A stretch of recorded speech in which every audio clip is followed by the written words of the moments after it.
Hello and welcome to the next lecture.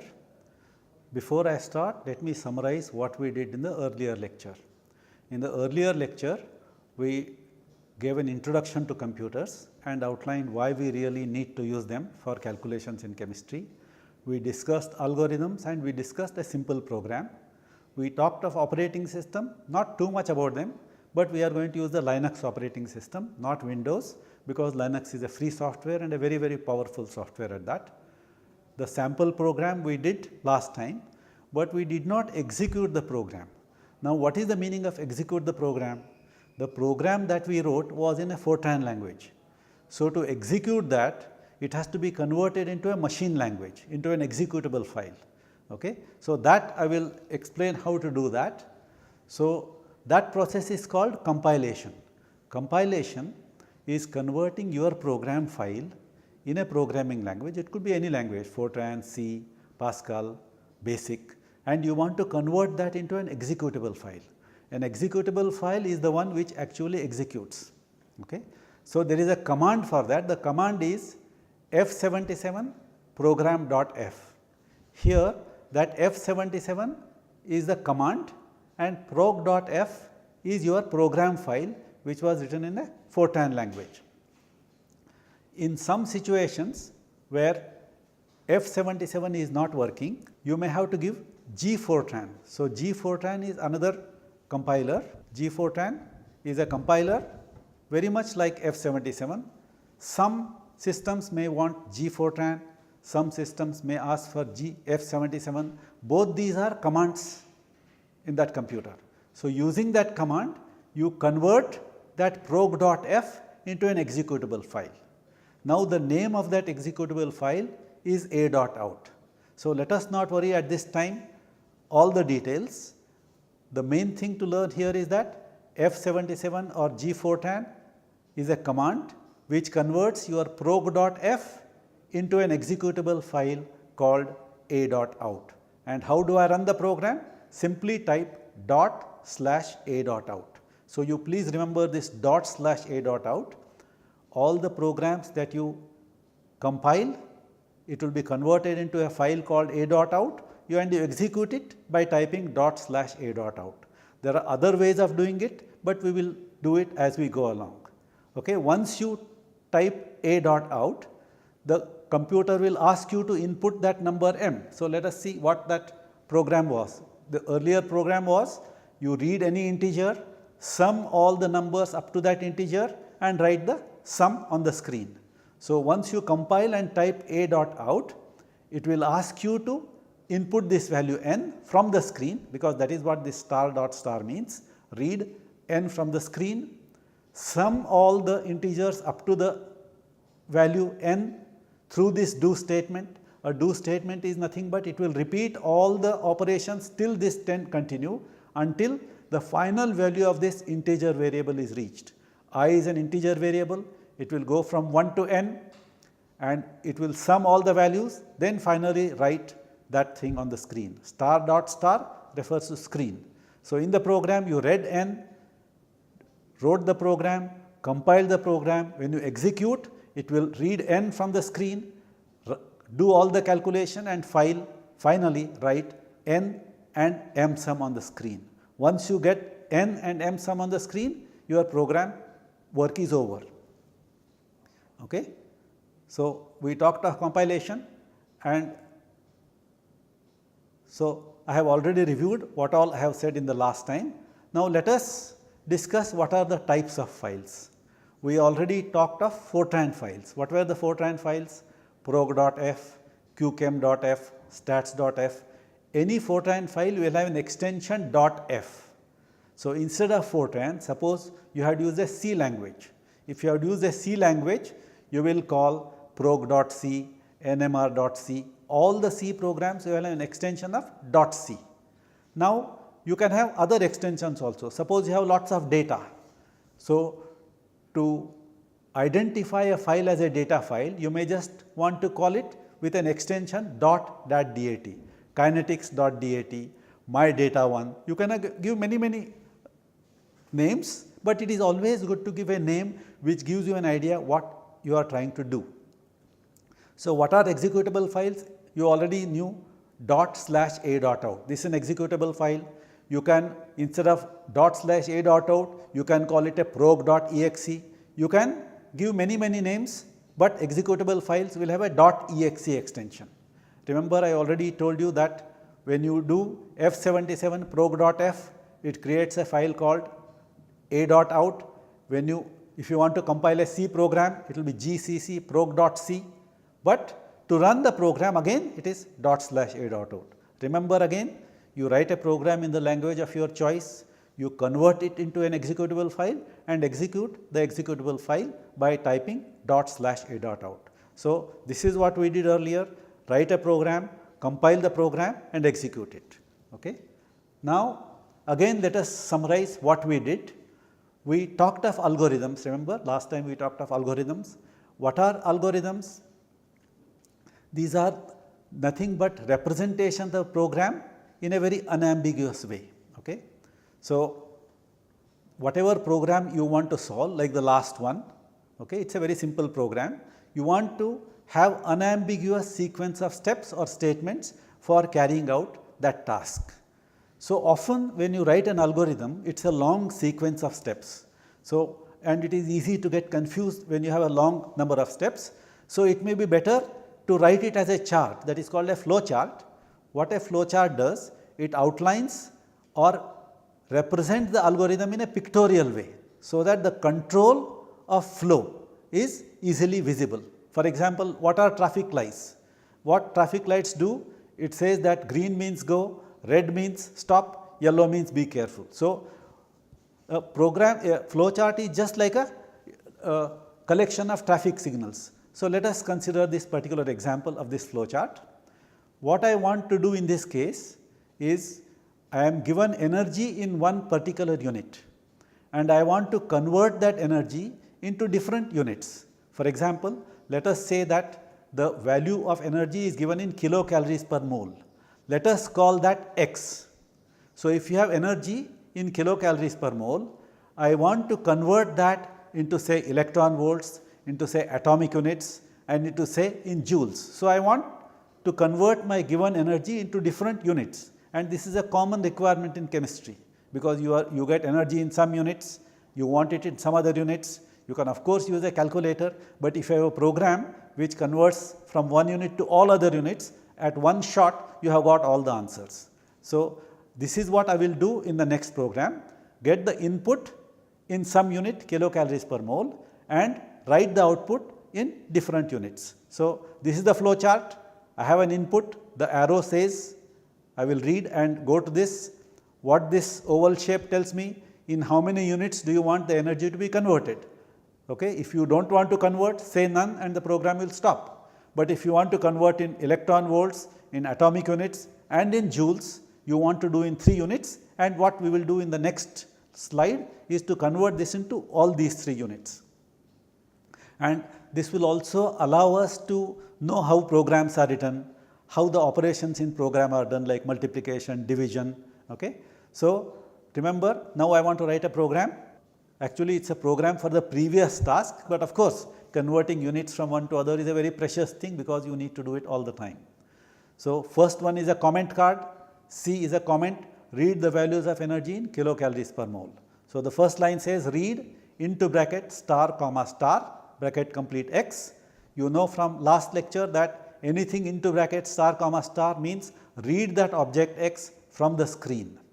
So, the next line it says EEV is x by 23.06. What this line is doing, if you divide kilocalories per mole by 23.06, that is a conversion factor to go from kilocalories per mole to electron volt.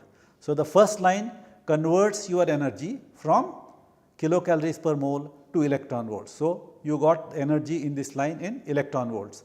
The next line says if you want the energy in atomic units, you divide the electron volts by 27.06. 27.06 electron volts is one atomic unit of energy. The atomic unit of energy is called Hartree. So, by dividing electron volts by 27.06, you got energy in atomic units, which is nothing but a Hartree. The third line says I want to convert that into joules now. earlier I had kilocalories per mole. Now I want to convert that to joules. To convert that to joules, I multiply kilocalories per mole by 4.18. So that converts into kilojoules per mole and divide that by 1000 because I had already in kilocalories. So when I divide by 1000 I get in kilojoules.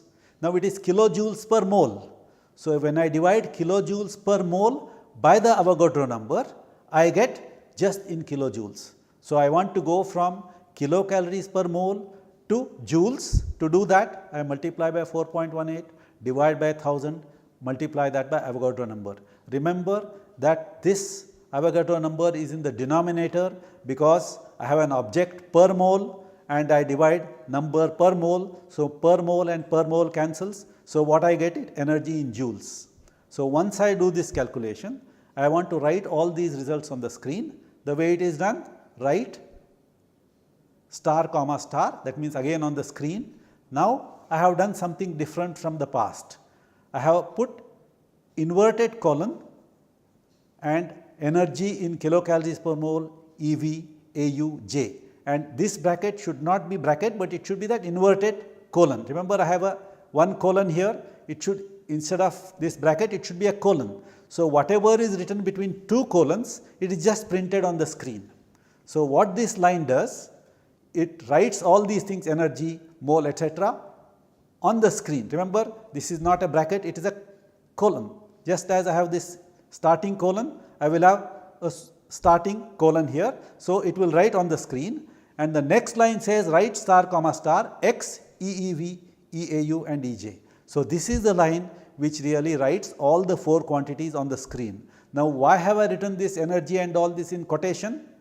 Because once I write this in the second line, this energy in kilocalories per mole will be X, in EV will be EEV, in AU would be EAU and EJ would be J. So this is how I am writing the heading. It is like a tabular format. So I can give the output as a tabular format. Okay, this is just the starting point of how I write anything other than variables on the screen. So all those will be written in a quotation mark. So once this is done, I say stop and end. So this was the second program, not a precious but previous task. I converted energy from kilocal per mole to different units. So this is one application. So now let us see some different functions in Fortran. In the first lecture I did discuss several functions. Now let us say, I will go line by line so that you will know what each line is doing. This says y is equal to x plus z divided by c, and is just a division operation. Slash is a division operation, z is divided by c plus a star b. A star b means a is multiplied by b. So in this line there is an addition, there is a division, and there is again an addition and a multiplication. So this is the first line. Now second one is p is equal to sine of theta. Theta is some angle, I want to calculate sine of that angle, plus log of concentration. Remember in kinetics you use logs of concentration, log of a by a minus x versus t, it gives you the rate constant. So this is a log of concentration. Then the next line, q is equal to exp, this is an exponential function, e raised to something, exponential into bracket energy divided by Boltzmann constant into temperature. You may know that kT is like an energy. So if I want something exponential of minor energy divided by kT, this is what I am going to do. So finally, suppose I want some object d raised to power f. So when you want to raise an object to power f, so it is r is equal to d star star f. This is raising a variable to the power f. So this is another operation, it is a function, exponential function. Then square root is a standard thing, t is equal to square root of 23, I am just calculating square root of 23. And the last line which is not visible, it says z is equal to a cos y. So this inverse function, remember you have a cos function, similar to cos function there is a cos inverse function. Most inverse functions are written as a cos, a sin, a tan, these are all inverse functions. So that is these are now some of the elementary functions. So now let us summarize what we did so far. When we go to the next point, we reviewed the first lecture, discussed types of files, discussed compilation and execution, we discussed what is an algorithm, we wrote a simple flow chart, we wrote another program and executed that. So, what I want to do now, I want to write an algorithm for the sine function and I want to calculate the sine function, then discuss what are main ingredients of programs. We have written already programs, but these programs just use certain elementary operations, but a program will have different aspects. Then we will also talk of convergence and iterations. So, convergence and iterations are very important concepts in programming. This will become more and more apparent as we go along. Okay. So, what we will do now is consider the sine function. We want to calculate the sine function. So, we want now an algorithm for a sine function. Up to now, algorithm was just some new word for you. So, now I am actually giving an algorithm to calculate the sine function. So, you know that many functions can be expanded in Taylor series. What is a Taylor series? It is a power series, that is a function is expressed in terms of powers of x. So, here sine function, sine of x is x minus x cube by 3 factorial plus x to the 5 by 5 factorial minus x to the 7 by 7 factorial plus x to the 9 by 9 factorial. Next term will be minus x to the 11 by 11 factorial. So, alternate signs will keep on changing sign, and how far I have to go? I have to go all the way. It is an infinite series. Okay. Now, what I want to do is to construct an algorithm for this series. The first question you will ask is that suppose I go on summing large number of terms, will this remain finite or will this become infinite? So, by the saving grace is your denominators are factorials. So, I have 9 factorial, 11 factorial, 13 factorial. As x becomes larger and larger, these factorials are very, very fast rising function. If you, for example, let us say 100 factorial, 100 factorial you cannot even calculate on your calculator because the number is too large. So, factorials are very, very rapidly rising function, and plus you are also having plus and minus sign. Some terms are adding, some terms are subtracting. So, therefore, that also ensure that the series will converge. Converge means it will give you a finite number.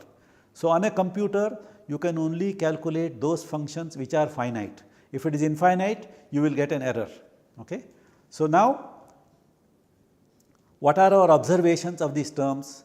As n, the number of terms increases, terms become smaller and smaller. So, the series I am saying it may converge. In this case, we surely know that it converges because you can calculate the sine of any angle. It is a finite number because you know sine value can take only between 0 and 1, we know that. Okay. And the other observation is each successive term can be obtained from the previous term by multiplying by x square. Now, you see, let us see. First term was x cube by 3 factorial. How do I get the next term?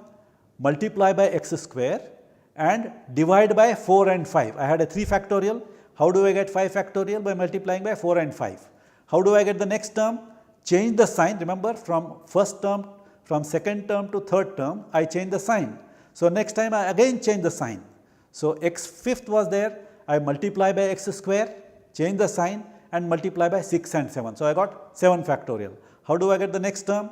Multiply by x square, change sign and divide by 8 and 9. So, each term increases the factorial by 2 numbers and power by 2. So, that is how I can calculate each new term. I can calculate in term if I know the old term. So, that is called a recursion relation. A recursion relation is a relation which allows me to calculate newer terms in terms of the old terms. Okay. So, that is what we are going to use. So, that is what my algorithm is. So, let us see what is an algorithm now. Algorithm is a set of steps, unambiguous steps which allows me to do the calculation. So, what have I done here? First step, get the value of x in radians. Okay. So, we want x in radians and not in degrees. That is how the sine function works. Initialize the value of the sum. This is a sum of terms. I initialize the value to some value. Let me call it sum. Then calculate successive terms. Okay. And after you calculate the successive terms, add the successive terms to the sum. Then how many times will you add? So, this is where the key to the algorithm is. If the value of the sum does not change by more than, let us say, 10 raised to minus 10, that is when the new term and the old term do not change by 10 raised to minus 10, that is, it is a one digit in the 10th place.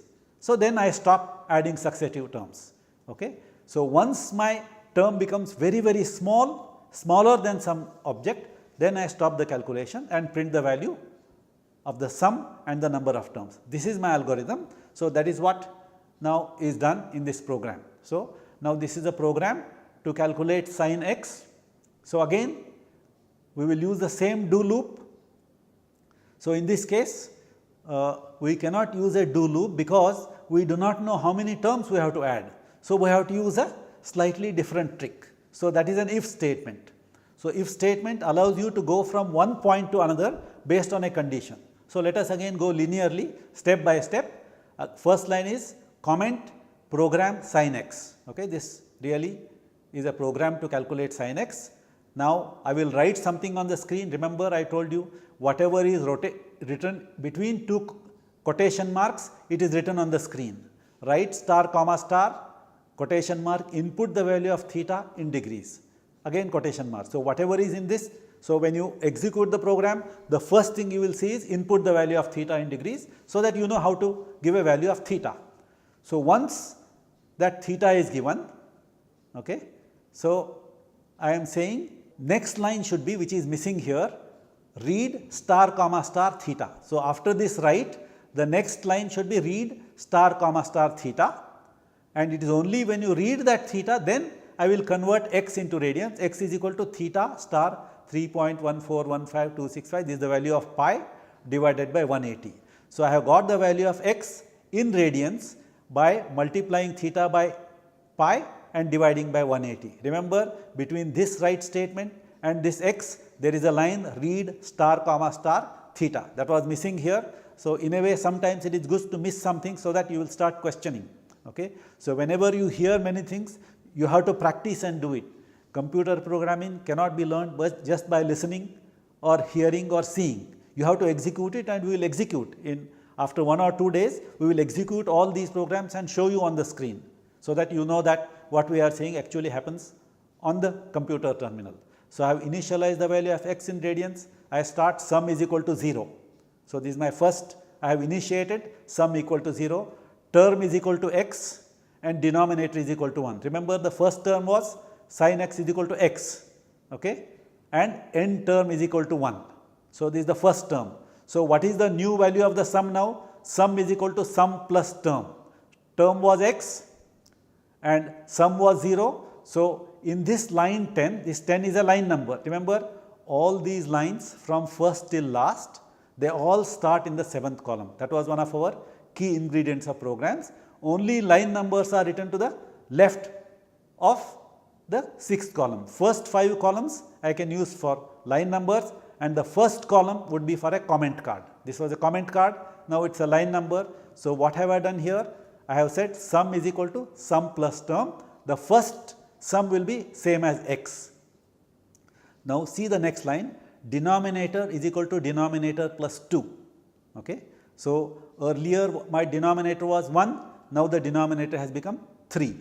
So, the next term I am calculating now, the next term will be minus term multiplied by x into x divided by denominator into denominator minus 1.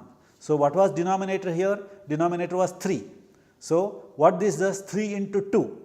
You remember that the first term was denominator was 1 factorial. The third term it is 3 factorial.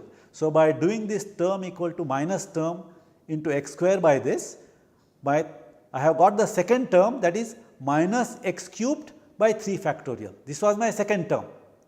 Okay. Then, so since I calculated one more term, the number of terms has increased by 1. So, I will say n term is equal to n terms plus 1. So, I have got 2 terms now, and this term is minus x cubed by 3 factorial. Now, what I ask the question, is the value of the term less than 10 to the minus 10? If the value is much smaller, then I go to line 10. If it is not smaller, if it is large, okay, then if it is greater, then I go to this line 10. If it is less, my calculation is over. Okay. So, this is an if statement. An if statement allows you to branch. What is the meaning of branch? If some condition is satisfied, you go to line 10. If it is not satisfied, you go to the next line. So, if statement is like your traffic signal. If something is red, you do not go. If something is green, you go. So, green signal here means go to the next line. So, see this line again. If absolute value of term dot gt is the comparison. So, it says is the absolute value of term greater than 10 minus 10. If it is greater, that means I have not converged. So, I should go back to 10. So, I go back to 10, sum is equal to sum plus term. What did I do? I had x and it is minus x cube by 3 factorial. Then next I go, denominator is to denominator plus 2. So, denominator was 3 last time, now it has become 5 because I have added 2 to 3. Then now term, this is the third term now, is the second term multiplied by x square. So, this term was already x cubed, now it is x to the 5th power and divided by denominator which was already 3 factorial. Okay. Now this denominator is 5 into 4. Okay. The 3 factorial is already in this term of the last one. Now, I multiply by 4 and 5. So, what I have is x to the 5 by 5 factorial, again increase the number by 1, again compare whether the term is less than 10 minus 10. If it is less than 10 minus 10, you stop. If it is more than 10 minus 10, go back to 10. Again calculate. Now, we have calculated 3 terms. What is the fourth term? In the fourth term, the denominator is 7. 7 would be now term is, this term is x to the 5 by 5 factorial, put a minus sign, then x square. So, it is minus x to the 7th, there is already a 5 factorial here multiplied by 7 and 6. So, I got the new term minus x to the 7 by 7 factorial. So, I keep on repeating and now the term will be 4. So, this way I have calculated 4 terms. Again ask the question, is the term greater than 10 minus 10? If it is greater than 10 minus 10, go to line number 10. If not, come to the next one. So, suppose that absolute value of the term is less than 10 minus 10, that means I have calculated enough terms, so that I do not have to calculate any more. So, then I write star comma star again on the screen, n term, that is the number of terms, sum Fortran sine function. It will write this on the screen, that I have to have a quotation mark here purposely missing, so that you will write the quotation mark. So, ft sin u, this is a Fortran sine function, is equal to sin x. So, what I will do now, I will write n term, sum and Fortran sine function. So, next time I will explain you what this Fortran sine function is, because in the present program we calculated our own sum which is with our program. Fortran also has its own functions, it has a library.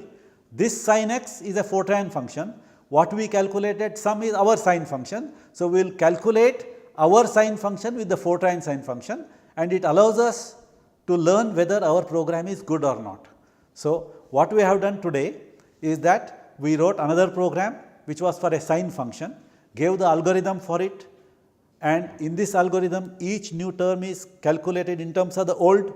We added the terms, and if the function was less, if the last term was less than some number, we stopped the calculation. As an assignment, here I have used absolute of term, that is the absolute value of term. I did not use just the term, I used the absolute value of term. So, you think about it, why I have used the absolute value, so that next time when you come, we will start with this again.